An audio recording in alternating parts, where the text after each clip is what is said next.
नमस्कार दोस्तों, स्वागत है सभी का आपके अपने यूट्यूब चैनल एसबी मेडिसिन में। आज अपन बात करने वाले हैं D flame SP vet bolus के बारे में। D flame vet SP bolus में जो कंटेंट्स लगे हैं वो हैं मेलोक्सिकेम 100 mg, पैरासिटामोल 1500 mg और सेराटियोपेप्टिडोज होता है इसमें 75 mg। इसका यूज आप स्पेशल डॉक्टर सलाह से करें तो ज़्यादा बेहतर रहेगा। ये बोलस आपको डॉक्टर के प्रिस्क्राइब पे सभी मेडिकल स्टोर पे मिल जाएगी।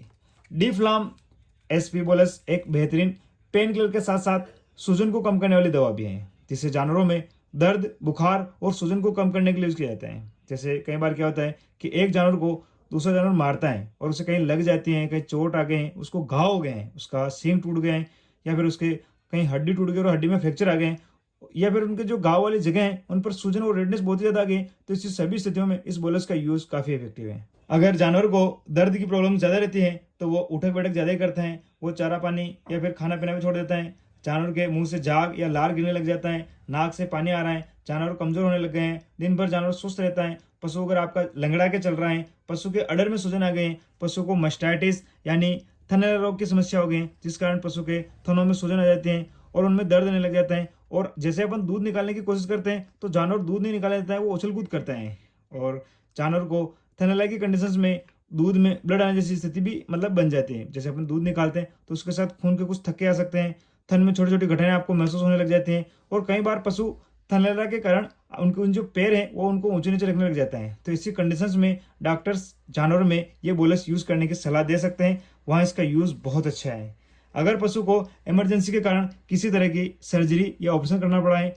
और टाँके लगाए गए हैं तो उन घावों और टाँकों वाली जगह पर दर्द और सूजन की समस्या ना हो, ऐसे में डॉक्टर्स कुछ एंटीबायोटिक दवाओं के साथ इसे यूज में लेने की या फिर जानवरों में यूज करने की एडवाइस दे सकते हैं। और भी जानवर अगर चटक के चल रहा है, जानवर को सर्दी या निमोनिया हो गए हैं, जानवर के मसल से रिलेटेड कोई समस्या हो रही है, जानवर को लू लग गए हैं या फिर एक जगह से दूसरी जगह शिफ्ट किया गया है, इस कारण भी जानवर को थकान आ गई है, तो ऐसे में भी मतलब ये काफ़ी अच्छी दवा है। जानवर का अगर टेम्परेचर ज़्यादा ही हाई हो रहा है, नॉर्मली जानवर का जो टेम्परेचर है वो 101.5 फ़ारेनहाइट डिग्री रहता है, पर जब ये बढ़ जाता है तो इसे अपन बुखार कह सकते हैं। तो उस बढ़े हुए मतलब टेम्परेचर में भी डॉक्टर इसे प्रिस्क्राइब करते हैं, वहाँ भी इसके यूज़ बहुत अच्छा है, बहुत ही इफेक्टिव है। इनके साथ ही अगर जानवर की पूंछ टूट गए हैं, उसका दांत टूट गए हैं, कान में लग गए हैं या शरीर में किसी तरह का दर्द है, तो इस सभी कंडीशंस में इसका यूज़ बहुत ही इफेक्टिव है। जानते हैं इसका डोज के बारे में, तो नॉर्मली से एक एक बोलस सुबह शाम आपके जो जानवर है उसमें यूज करने की सलाह दी जाती है। पशु अगर बड़ा है और उसकी स्थिति गंभीर है तो दो दो बोलस आपको सुबह शाम देने की कहा जाता है, और छोटे जानवरों में आधी आधी, और बहुत ही अगर छोटे मतलब जानवर के जो बच्चे हैं, मतलब अगर कोई बछड़ा है तो उनमें एक बोलस का आप 1/3 भाग भी दे सकते हैं। और अगर अपन जैसे भेड़ बकरी में यूज कर रहे हैं तो आधी या एक में से मतलब एक टेबलेट के 3 हिस्से करके एक आप एक हिस्सा दे सकते हैं। इसे आप सुबह शाम दें, इसे आप पानी में या उनके खाने में डाल के भी आप दे सकते हैं, या फिर जैसे आप डॉक्टर ने बताएं वैसे आप इसका यूज़ कर सकते हैं। सावधानी में बस इतना से ध्यान रखना है कि प्रेगनेंसी के टाइम इसका यूज़ करने से पहले आप अपने डॉक्टर से कंसल्ट करें तो ठीक रहेगा।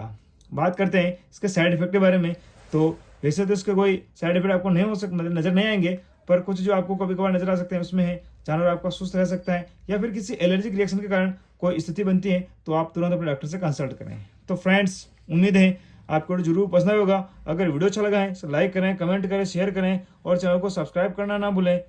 Thank you.